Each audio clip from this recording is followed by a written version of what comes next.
मराठी संस्कृतीची व्यापक ओळख निर्माण करण्यासाठी शासनाच्या माध्यमातून आवश्यक ते सहकार्य केले जाईल अशी ग्वाही मराठी भाषा मंत्री उदय सामंत यांनी काल दिली। दिल्ली मराठी प्रतिष्ठानतर्फे महाराष्ट्र शासनाच्या सहकार्याने दिल्लीत आयोजित दिल्ली मराठी चित्रपट महोत्सवाला भेट देऊन सामंत यांनी प्रेक्षकांशी संवाद साधला। त्यावेळी ते बोलत होते।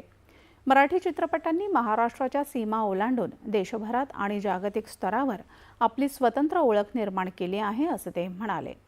दिग्दर्शक, निर्माते, कलाकार आणि तंत्रज्ञ यांच्या अथक परिश्रमांमुळे मराठी चित्रपट आज जागतिक व्यासपीठावर पोहोचला असून मराठी भाषा आणि संस्कृतीचा झेंडा देशाच्या राजधानीतही दिमाखाने फडकत आहे असे गौरवोद्गार त्यांनी काढले।